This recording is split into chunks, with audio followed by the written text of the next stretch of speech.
చిన్న ప్రార్థన చేసుకుని ఈరోజు వాక్యం ధ్యానించుకుందాం.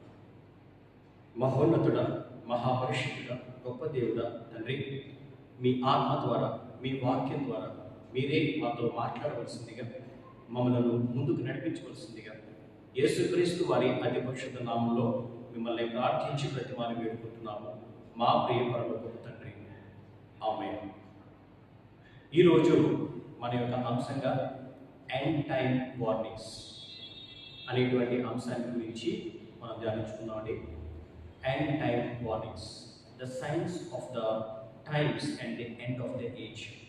ఈ అంశాన్ని గురించే ఈరోజు మనం ధ్యానించుకుందాం.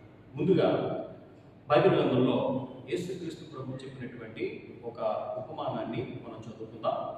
లూకాసు వార్త 21వ అధ్యాయము 29 నుంచి 33 వచనాలండి.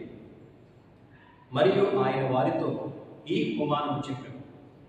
అంజూరపు వృక్షమును సమస్త వృక్షములను చూడుడి, అవి చిగురించుట చూచి వసంతకాలం అప్పుడే సమీపమైనని మీ అంతట మీరే తెలుసుకుందరు కదా. అటువలే మీరు ఈ సంగతులు జరుగుట చూచినప్పుడు దేవుని రాజ్యము సమీపమైనని తెలుసుకునండి. అవన్నీ జరుగు వరకు ఈ తరము గతింపదని నిశ్చయముగా మీతో చెప్పుచున్నాను. ఆకాశములు భూమియు గతించును గాని నా మాటలే మాత్రమును గతింపవు. చదవబడినటువంటి ఈ వాక్య భాగంలో యేసుక్రీస్తు ప్రభు ఒక ఉపమానాన్ని చెప్తూ, మీరు అంజూరపు చెట్లు ఆ యొక్క వృక్షాన్ని చూసినప్పుడు అది చిగురించినప్పుడు ఓహో వసంతకాలం వచ్చింది అని మీరు ఏ రకంగా అయితే తెలుసుకుంటారో, ఈ సూచనలన్నీ కూడా మీరు చూస్తున్నప్పుడు నా రాకడ సమీపమైందని మీరు తెలుసుకుంటారు అని దేవుడు ఆయన వాక్యం ద్వారా తెలియజేస్తున్నాడండి. నిజమే. ఉదాహరణకి ఇప్పుడున్నటువంటి సీజన్లో వేప చెట్లు మనం చూసినప్పుడు చక్కగా దానికి ఆ యొక్క వేప చెట్టుకి పువ్వు ఉంటుంది. అది చూడగానే మనకి ఏం గుర్తొస్తుందండి? ఓహో, ఉగాది అనే ఫెస్టివల్ వస్తుంది అని మనకు తెలుస్తుంది. అదేవిధంగా ఆయన ఆ రోజుల్లో అంజూరపు వృక్షాన్ని మీరు చూసినప్పుడు అది చిగురించినప్పుడు వసంతకాలం వస్తుంది అని మీరు ఏ రకంగా తెలుసుకుంటారో, కొన్ని సూచనలు మీరు చూసినప్పుడు the second coming of Jesus, యేసుక్రీస్తు ప్రభు యొక్క రెండవ రాకడ, ఆ యొక్క ఎండ్ టైమ్ వార్నింగ్స్ అనేది కూడా మీరు తెలుసుకుంటారు అని చెప్పి ఆయన చెప్పారండి. అవేంటో కూడా మన వాక్యం చూద్దాం. మత్తయి సువార్త 24వ అధ్యాయము 3వ వచనం మనం చదువుకున్నట్లయితే, మాథ్యూ చాప్టర్ 24 verse 3. ఆయన ఒలీవల కొండ మీద కూర్చుని ఉన్నప్పుడు శిష్యులు ఆయన ఎద్దుకు ఏకాంతముగా వచ్చి, ఇవి ఎప్పుడు జరుగును? నీ రాకడకును ఈ యుగ సమాప్తికి నీ సూచనలేవి మాతో చెప్పుమనగా, యేసు వారితో ఇట్లనెను, ఎవ్వడునో మిమ్మల్ని మోసపరచకుండా చూచుకునుడి. ఆయన ప్రభు చెప్పినటువంటి మొదటి మాట ఏంటంటే, ఎవ్వరూ మిమ్మల్ని మోసం చేయకుండా చూసుకోండి. Take heed that no one deceives you. ఎవ్వరూ మిమ్మల్ని మోసపరచకుండా మీరు జాగ్రత్త పడండి. అనేకులు నా పేరట వచ్చి నేనే క్రీస్తుని చెప్పి పలువురిని మోసపరచదు. ఆయన చెప్పినటువంటి ఆ యొక్క సూచనల్లో మొదటిది, అనేకులు నా పేరట వచ్చి నేనే క్రీస్తును అని చెప్పి మిమ్మల్ని మోసం చేయొచ్చు, మోసం చేస్తారు అని చెప్పి ఆ యొక్క మొదటి సూచనను యేసుక్రీస్తు ప్రభు చెప్పారండి. అవును, ఇప్పుడు ఉన్నటువంటి మన యొక్క ఇక 21st సెంచరీ, ఇంకా మనం ముందుకెళ్తే 20th సెంచరీ. ఈ 20th సెంచరీలో ఆ యొక్క 1900 నుంచి 2000 ఇయర్ వరకు నిజంగా కూడా చాలా మంది, అనేక మంది మేమే క్రీస్తుమని, మేమే మెస్సేయమని అనేక మందిని మోసపుచ్చారండి. ఆయా దేశాల్లో వారు అనేక మందికి నేనే యేసుక్రీస్తు ప్రభుని, నేనే మెస్సేయను, నేను రెండవసారి వచ్చానని చెప్పి చాలా మందిని మోసం చేశారు. ఎన్నో వందల మంది ఉన్నారు. అందులో కొంతమంది పేరునే చదువుతున్నానండి. లెజ్లో టాత్, ఈయన 1938వ సంవత్సరంలో జన్మించారు. హంగేరియన్ బార్న్ ఆస్ట్రేలియన్ అనమాట. ఆ తర్వాత జీ శాండ్బోయ్ 1939లో is a Chinese Christian, first leader of మెంతుహై. వీళ్ళందరూ కూడా ఏం చెప్పేవారంటే, నేనే క్రీస్తును, నేనే మెస్సయ్యను, నేను నా సెకండ్ కమింగ్ ఇదే అని చెప్పి చాలా మందిని మోసం చేస్తారండి. ఇంకా మనం చూస్తే వెయినీ బెంట్, ఈయన 1941లో ఆయన పుట్టాడు. లార్డ్ అవర్ రైచియస్ చర్చ్ అనేది ఆయన ప్రారంభించాడు. ఆ తర్వాత మిట్సో మటయోషి, టోనీ క్వెనెన్, హోగెన్ ఫుకునాయా జపాన్, ఇలా చాలా మంది, ఇంకా అనేక మంది ఉన్నారు. అనేక మంది వారు నేనే క్రీస్తునని మెస్సేజ్ అని చెప్పి చాలా మంది ఆయన మోసం చేశారు. ఇంకా యేసుక్రీస్తు ప్రభు చెప్పినటువంటి ఆ యొక్క సూచనల గురించి ఇంకా మనం చదువుకున్నట్లయితే మరియు మీరు యుద్ధములను గూర్చి యుద్ధ సమాచారములను గూర్చి వినబోదురు, మీరు కలవరపడకుండా చూచుకునుడి, ఇవి జరగవలసి ఉన్నవి కానీ అంతము వెంటనే రావు. మీరు యుద్ధములను గురించి యుద్ధ సమాచారాన్ని గురించి మీరు వింటారు అని చెప్పి ఇక్కడ వాక్యంలో రాయబడిందండి. నిజమే, మనకు గడిచినటువంటి ఆ యొక్క 20th సెంచరీలో, ఆ యొక్క ఎర్లీ 20th సెంచరీలోనే చాలా దారుణమైనటువంటి యుద్ధాలు జరిగాయండి. చరిత్రలో ఉండిపోయేటువంటి ఆ యొక్క World War I and World War II, ఈ రెండు కూడా ఆ యొక్క ఎర్లీ 20th సెంచరీ జరిగింది. World War I 1914 నుంచి 1918 వరకు జరిగితే, సెకండ్ వరల్డ్ వార్ 1939 నుంచి 1945 వరకు కూడా ఇది జరిగిందండి. ఈ ప్రపంచ యుద్ధాల్లో కొన్ని వేల మంది, లక్షల మంది వారి ప్రాణాలను కోల్పోయారు, అనేక మంది నిరాశ్రులయ్యారు, అనేక మంది జీవితాలు నాశనం అయిపోయాయి. ఆ తర్వాత అదే 20th సెంచరీలో అనేక యుద్ధాలు జరిగాయి. అందులో కొన్నింటిని చదువుతున్నాను. Boxer rebellion, Boer war, Russo Japanese war, Mexican revolution, Spanish civil war, Korean war, ఇలా ఇంకా మనం చూస్తే మన భారతదేశానికి, పాకిస్తాన్కి, ఇంకా చైనాతో, బంగ్లాదేశ్ ఇంకా చాలా యుద్ధాలు అనేవి జరిగాయండి. రీసెంట్గా 21st సెంచరీలో, అంటే మనం ఉన్నటువంటి ఈ సెంచరీలో కూడా మనం చూస్తే ఇజ్రాయెల్ మరియు పాలస్తీనా మధ్య ఒక భయంకర యుద్ధం జరిగింది 2021లో. అనేక మంది ప్రాణాలు కోల్పోయారు, ఎంతో ఆస్తి నష్టం కూడా జరిగిందండి. రీసెంట్గా 2022లో అయితే రష్యన్ ఇన్వేజన్ ఆఫ్ ఉక్రెయిన్, ఇప్పటికీ కూడా ఆ యుద్ధం జరుగుతుంది రష్యా మరియు ఉక్రెయిన్ మధ్య. ఈ విధంగా యుద్ధముల గురించి, యుద్ధ సమాచారాల గురించి మనం వింటున్నాం, మన కళ్ళ ముందే జరుగుతున్నాయి, అనేక యుద్ధాలు జరుగుతున్నాయి. ఇంకా మనం చదువుకున్నట్లయితే జనము మీదకి జనమును, రాజ్యము మీదకి రాజ్యమును లేచును, అక్కడక్కడ కరువులను, భూకంపములను కలుగును, ఇవన్నీ వేదనలకు ప్రారంభము. ఈ వాక్యం చదివినప్పుడు కొంత మనకి సందేహం రావచ్చు. ఏమంటే కరువు అనే ప్రశ్న లేదు కదా, అద్భుతమైనటువంటి ఆ యొక్క టెక్నాలజీని యూజ్ చేసి ఎవరికి ఇబ్బంది కలగకుండా మనిషి చాలా చక్కగా ఫుడ్ని ప్రొడక్షన్ చేయగలుగుతున్నాడు కదా అంటే, లేదండి. ఇప్పటికీ మనం నివసిస్తున్నటువంటి ఈ భూమి మీద అనేక మంది ఆహారం లేక చనిపోతున్నారు, అనేక మందికి సరైనటువంటి ఫుడ్ లేక, సరైనటువంటి వాటర్ లేక వారు చనిపోతున్నారండి. ఇంకా మనం జాగ్రత్తగా లోతుగా మనం పరిశీలన చేస్తే, ఈ భూమి మీద ఉన్నటువంటి రిసోర్సెస్ని దాని సమయంలో మనం ఉపయోగించుకోకుండా మనం ముందుగానే యూజ్ చేసేస్తామండి. కొన్ని సంస్థలు చెప్తున్నాయి, మనం భూమిని ఆల్రెడీ 7 months అడ్వాన్స్గా దాని యొక్క రిసోర్సెస్ని మనం యూజ్ చేసేసుకుంటూ వస్తున్నామంట. అంటే అడ్వాన్స్గానే వాటిని యూజ్ చేసేసుకుంటున్నాం. దీన్నే వారు ఎర్త్ ఓవర్షూట్ డే అని కూడా వారు పిలుస్తున్నారండి. ఈ రకంగా రాబోయే రోజుల్లో కరువు రావడానికి మరి చాలా, ఎందుకంటే మనిషి ఉన్నటువంటి ఆ యొక్క భూమి మీద ఉన్నటువంటి అన్నింటినీ కూడా యూజ్ చేసేసుకుంటున్నాడు. ఒక పక్క ఆ యొక్క గ్లోబల్ వార్మింగ్ వల్ల ఆ యొక్క ఐస్ గ్లేషియర్స్ అన్నీ కూడా కరిగిపోతున్నాయి, ఆ యొక్క వాటర్ లేనటువంటి పరిస్థితి, ఇలా రాబోయే రోజుల్లో ఒక భయంకరమైనటువంటి కరువు వస్తుందేమో అన్నట్టుగా పరిస్థితులు ఉన్నాయండి. మరి ఇది ఇంకా ఈ యొక్క సూచనలు మనం చూసినట్లయితే, అప్పుడు జనులు మిమ్మల్ని శ్రమల పాలు చేసి చంపెదరు, మీరు నా నామము నిమిత్తము సకల జనుల చేత ద్వేషింపబడుదురు, అనేకులు అభ్యంతరపడి ఒకరినొకడు అప్పగించి ఒకరినొకడు ద్వేషించురు, అనేకులైన అబద్ధ ప్రవక్తలు వచ్చి పలువురిని మోసపరిచెదరు. అనేక మంది అబద్ధ ప్రవక్తలు వచ్చి అనేక మందిని మోసపరుస్తారు. ఇవన్నీ కూడా జరుగుతున్నాయండి. అనేక మంది క్రీస్తు పేరిట వస్తున్నారు. కొంతమంది డబ్బు సంపాదించుకోవడం కోసం, కొంతమంది పేరు సంపాదించుకోవడం కోసం యేసుక్రీస్తు ప్రభుని వాడుకుని అబద్ధ క్రీస్తులుగా అబద్ధ బోధలు చెప్తూ, వారికి అనుకూలమైన బోధలు చెప్తూ అనేక మందిని వారు దోచుకుంటున్నారు. అనేక మంది వారు మోసం చేస్తున్నవారు ఇప్పుడు ఉన్నారండి. ఎంతో మంది వారు ఆ యొక్క విశ్వాసులను తప్పుడు మార్గాల్లోకి వారు నడిపిస్తూ ఎంతో మందిని మోసం చేస్తున్నారు. ఇంకా మనం చదువుకున్నట్లయితే, అక్రమము విస్తరించడం చేత అనేకుల ప్రేమ చల్లారు. ఇక అక్రమములు, ఇక దుర్మార్గమైనటువంటి ఆ యొక్క కార్యాలు విస్తరించడం వలన ప్రేమ చల్లారిపోతుంది. ఇప్పుడున్నటువంటి ఈ జనరేషన్లో ప్రేమ అనేది చల్లారిపోతుంది. ఆ ప్రేమ అనేది కేవలం వస్తువులకు సంబంధించినటువంటి ప్రేమ మాత్రమే కనిపిస్తుంది కానీ అవతల వ్యక్తిని నిజమైనటువంటి ఆ యొక్క శుద్ధ హృదయంతో, యథార్థమైన హృదయంతో ప్రేమించే పరిస్థితులు తగ్గిపోతూ వస్తున్నాయండి. భర్తకి భార్య మీద అనుమానం, భార్యకి భర్త మీద అనుమానం, పిల్లలకి తల్లిదండ్రులు అంటే ప్రేమ లేదు, తల్లిదండ్రులకి పిల్లల మీద బాధ్యత లేదు. ఎవరి ఇష్టానుసారంగా వారు జీవిస్తున్నారు, ఎవరికి నచ్చినట్టుగా వారు చేస్తున్నారు. ముఖ్యంగా ప్రేమ అనేది లేకుండానే అనేక మంది జీవిస్తున్నారండి.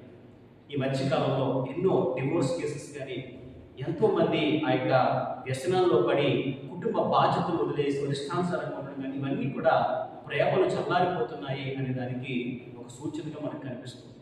ఈ విధంగా యేసుక్రీస్తు ప్రభు చెప్పినటువంటి ఆ యొక్క అనేక సూచనలు కనిపిస్తూ ఉన్నాయి మన కళ్ళ ముందే. మనం ఎవ్రీడే న్యూస్ పేపర్ చదవచ్చు, లేకపోతే ఆన్లైన్లో మనం న్యూస్ చూడొచ్చు. ఇవన్నీ మనకు కనిపిస్తూనే ఉన్నాయండి. ఇంకా మనం చూసినట్లయితే అంతము వరకు సహించువాడెవడు వాడిని రక్షింపబడును, మరియు ఈ రాజ్య సువార్త సకల జనులకు సాక్షాత్మై లోకమంతటా ప్రకటింపబడును, అటు తర్వాత అంతము వచ్చును. ఒక పక్క సువార్త అద్భుతంగా అనేక చోట్ల దేవుని సువార్తను ప్రకటించబడుతూ ఉంది. మరొక పక్క యేసుక్రీస్తు ప్రభు చెబుతున్నటువంటి ఆయన సూచనలు కనిపిస్తూ ఉన్నాయి. ఈ విధంగా మరి ప్రభు చెబుతున్నటువంటి ఆయన సూచనలు మనం చూస్తూ ఉన్నాం. ఇంకా మరొక వాక్యం మనం చదువుకున్నట్లయితే రెవల్యూషన్ చాప్టర్ 13:17, ప్రకటన గ్రంథము 13వ అధ్యాయము 17వ వచనం మనం చదువుకున్నట్లయితే 17 మరియు 18 అండి. కాగా కొద్దివారు కానీ, గొప్పవారు కానీ, ధనికులు కానీ, దరిద్రులు కానీ, స్వతంత్రులు కానీ, దాసులు కానీ అందరూ తమ కుడి చేతి మీదనను తమ నొసటి ఎందైనను ముద్ర వేయించుకున్నట్లును, ఆ ముద్ర అనగా ఆ మృగము పేరైనను దాని పేరిట సంఖ్య అయినను గలవాడు తప్ప క్రయ విక్రయములు చేయడం మరి ఎవరికి అధికారం లేకున్నట్లు అది వారిని బలవంతము చేయుచున్నది. బుద్ధి గలవాడు మృగము యొక్క సంఖ్యను లెక్కింపనిమ్ము, అది ఒక మనుషుని సంఖ్యయే, ఆ సంఖ్య 666. ఇందులో జ్ఞానం కలదు. చదవబడినటువంటి ఈ వాక్య భాగంలో స్పష్టంగా రాయబడింది, పేదలు అవనివ్వండి, వారు ధనికులు అవనివ్వండి, వారు కొద్దివారుగా అవనివ్వండి, పెద్దవారు అవనివ్వండి, వారు ఎవరైనప్పటికీ కూడా వారి కుడి చేతి మీద కానీ ఒక నృష్టి మీద కానీ ఒక ముద్ర వేయబడుతుంది. ఆ ముద్ర ద్వారానే క్రయ విక్రయాలు, ఆ ముద్ర వేయించుకున్న వారికి మాత్రమే క్రయ విక్రయాలు చేసేటువంటి అనుమతి ఇస్తారు. ఆ విధంగా ఆ మృగం వారిని కంట్రోల్ చేస్తుంది, వారిని రూల్ చేస్తుంది అన్నట్లుగా. ఎవరైతే ఈ ముద్రను తిరస్కరిస్తారో వారికి క్రయ విక్రయాలకు ఎలాంటి అనుమతి లేదు అనే విధంగా అందరూ కూడా ముద్ర వేయించుకోవాలి అనే సిస్టమ్ వస్తుందని చెప్పి ఇక్కడ రాయబడిందండి. ఆ యొక్క సంఖ్య కూడా 666 అనేటువంటి సంఖ్య ఉంటుందని ఇక్కడ రాయబడింది. ప్రస్తుతం మనం ఉన్నటువంటి ఈ యొక్క లేటెస్ట్ టెక్నాలజీ కాలంలో మనం జాగ్రత్తగా పరిశీలిస్తే ఈ యొక్క ముద్ర అనేది ఆల్రెడీ స్టార్ట్ అయిందండి. దీన్నే RFID అంటున్నారు, రేడియో ఫ్రీక్వెన్సీ ఐడెంటిఫికేషన్. ఈ రేడియో ఫ్రీక్వెన్సీ ఐడెంటిఫికేషన్ అనే దాన్ని చేతి మీద కానీ, ఈ భాగంలో కానీ, లేదా రిస్ట్ మీద కానీ అట్లా ఇక్కడ వారు పెట్టుకుంటున్నారు. ఇది పెట్టుకోవడం వల్ల అడ్వాంటేజ్ ఏంటంటే, ఎక్కడైనా షాపింగ్కి వెళ్ళినప్పుడు మనకు కావాల్సినవి తీసుకుని అక్కడ జస్ట్ ఇలా చేయి పెడితే చాలు, అదన్నీ స్కాన్ చేసి డైరెక్ట్గా మన అకౌంట్లో డబ్బంతా కూడా ఎంతైతే అంత షాపింగ్కి మనం ఎంత షాపింగ్ చేసామో అంత అవతల వ్యక్తి బ్యాంక్ అకౌంట్లోకి వెళ్ళిపోతుంది అనమాట. సో ఈజీ మనీ ట్రాన్స్ఫర్ అన్నట్టుగా ఆ సిస్టమ్ని తీసుకొచ్చారు. ఇది ఆల్రెడీ కొన్ని ప్రదేశాల్లో, కొన్ని దేశాల్లో దీన్ని యూజ్ చేస్తున్నారండి. ఆ యొక్క స్వీడన్ అనేటువంటి దేశంలో ఈ సిస్టమ్ మనకి కనిపిస్తుంది. ఇంకా అక్కడ మాత్రమే కాదు, ఇంకా చాలా ఫారిన్ కంట్రీస్లో సుమారు కొన్ని లక్షల మంది ఈ సిస్టమ్ని ఫాలో అవుతున్నారు. వారి యొక్క చేతుల మీద వాటిని పెట్టుకుంటున్నారు, వారు వెళ్తున్నారు, దీన్ని ఈజీగా యూజ్ చేసుకుంటున్నారు. ఈ విధంగా ఇక్కడ రాయబడినటువంటి ఆ యొక్క విషయాలను ప్రస్తుత కాలంలో మనం చూస్తున్నామండి. ఇంకా మనం చూసినట్లయితే రీసెంట్గా ఎలాన్ మస్క్ అనేటువంటి ఒక వ్యక్తి, ఎవరైతే ట్విట్టర్ని ఆయన కొనుక్కున్నారో ఆ ఎలాన్ మస్క్ ఒక న్యూరల్ లింక్ని, ఒక న్యూరల్ టెక్నాలజికల్ సంస్థను ఆయన ప్రారంభించాడంటే, దీని యొక్క ప్రాముఖ్యమైన ఉద్దేశం ఏంటంటే బ్రెయిన్ కంప్యూటింగ్ ఇంటర్ఫేస్. ఈ బ్రెయిన్ కంప్యూటింగ్ ఇంటర్ఫేస్ని అభివృద్ధి చేయడం కోసం ఆయన ఒక చిప్ని ఆయన తయారు చేయించాడు. ఈ చిప్ ఎప్పుడైతే మనిషి యొక్క మెదడులో వారు అమరుస్తారో ఆ మనిషి ఏమైతే ఆలోచిస్తాడో, వేటిని చేయాలని అనుకుంటాడో అవన్నీ కూడా కంప్యూటర్లో డిస్ప్లే అయ్యే విధంగా ఆ యొక్క బ్రెయిన్ కంప్యూటింగ్ ఇంటర్ఫేస్ని వాళ్ళు అభివృద్ధి చేస్తున్నారు. వాళ్ళు ఏం చెప్తున్నారంటే ఇది ప్యారలైజ్ అయిపోయినటువంటి, పెరాలసిస్తో బాధపడుతున్నటువంటి ఆ యొక్క పేషెంట్స్కి కానీ ఇంకా అలాంటి కొంతమందికి ఇది ఎంతగానో ఉపయోగపడుతుంది అని చెప్తున్నారండి.